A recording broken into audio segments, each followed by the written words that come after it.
Halo teman-teman, jumpa lagi dengan saya Depri Saipullah. Kali ini saya bahas Timnas U20 asuhan Indra Safri yang selangkah lagi menuju Piala Asia U20 yang berlangsung 2025 nanti di Cina. Nah, penampilan Jens Raven dan kawan-kawan cukup meyakinkan dan kini berpeluang untuk menjadi pemuncak klasemen grup F, sekaligus lolos langsung ke Piala Asia U20 tanpa harus menunggu hasil sebagai runner-up terbaik. Ini memang sudah jadi target PSSI dan kita ingin mengulang prestasi Timnas U20 generasi sebelumnya yang juga lolos ke Piala Asia yang 2 tahun lalu ditangani oleh Sinteyong, dan kita tahu bahwa hasilnya tidak begitu bagus dan waktu itu proyeksinya untuk Piala Dunia U20 tapi tidak jadi digelar di Indonesia. Oke, walaupun kita selangkah lagi menuju Piala Asia U20, tapi tantangan terberat hadir pada hari Minggu ini, yaitu hari Minggu besok, yaitu melawan Yaman U20. Inilah ujian sesungguhnya bagi Jens Raven, Kadek Arel, dan kawan-kawan. Karena di laga sebelumnya, menurut saya memang sudah sepantasnya menang ya. Bahkan kita beruntung bisa mencetak 4-0 lawan Maladewa dan 3-1 lawan Timor Leste. Lawan Maladewa sempat tidak bisa mencetak gol di babak pertama. Dan lawan Timor Leste kita bisa mencetak gol di babak pertama, 2 gol, tapi kebobolan dari pemain Timor Leste. Nah, melawan Yaman, inilah ujian sesungguhnya. Menurut saya, kita memang selangkah lagi ya. Sudah satu kaki sudah ada di Piala Asia U20, tapi Timnas U20 harus menganggap duel melawan Yaman ini sebagai pemanasan sebelum Piala Asia karena Yaman adalah lawan yang berkualitas. Anggap saja ini menjadi sebuah ukuran seberapa jauh Timnas U20 saat ini bersaing di Piala Asia nanti. Karena kalau melihat penampilan dari anak asuh Indra Safri, ada plus, ada juga minus ya. Karena dari 2 laga yang sudah dipertandingkan, kita melihat masih banyak kekurangan. Utamanya kehilangan bola, salah oper. Tapi kalau dalam hal passing dan mencetak gol sudah baik. Tinggal variasi-variasi saja yang harus diperbanyak. Karena U20 ini sangat mengandalkan 2 bek sayap. Alvarez Buffon di kanan dan juga Donitri di kiri. Pola permainan seperti ini selalu menjadi andalan dari Timnas U20. Nah, Yaman pasti sudah membaca ini. Inilah yang harus diperbaiki oleh Timnas U20 saat menghadapi Yaman. Harus lebih banyak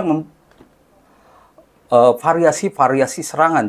Jangan hanya mengandalkan 2 fullback Indonesia, karena ini pasti sudah dibaca, sedangkan Yaman cukup kuat ya. Mereka hanya kalah 1 gol saja dari Timnas Indonesia. Ya, itu mengartikan bahwa Yaman memang juga boleh disebut setara lah dengan Timnas U20 ya. Tapi dari pertandingan yang saya lihat saat mereka melawan Timor Leste atau melawan Maladewa, permainan mereka penuh variasi.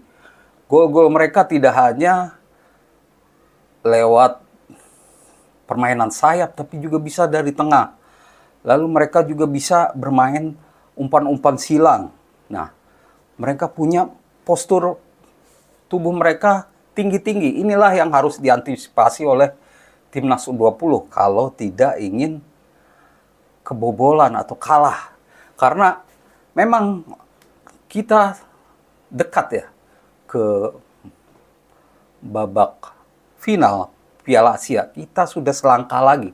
Tapi itu tidak jadi jaminan kalau tim-tim lain, kalau kita kalah, terus tim-tim lain yang bersaing di posisi runner 5, runner up terbaik meraih hasil bagus, itu juga tentu berbahaya. Kita bisa tersingkir tragis. Saat ini masih ada Qatar, lalu Australia juga yang berjuang di runner up terbaik, ada Kyrgyzstan juga.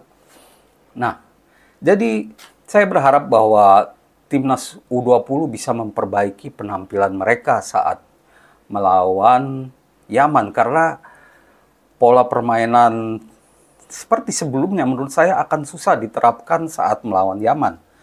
Ya mungkin bolehlah dicoba beberapa kali ya permainan-permainan seperti itu. Tapi saya yakin lawan sudah membacanya dan tentu mereka sudah mengantisipasinya. Mereka tentu ingin juga jadi juara grup. Jangan sampai terjadi Yaman menjadi juara grup. Dan itu hanya bisa dilakukan kalau timnas U20 bisa menang. Artinya kita bisa menyapu bersih kemenangan di kualifikasi Piala Asia U20.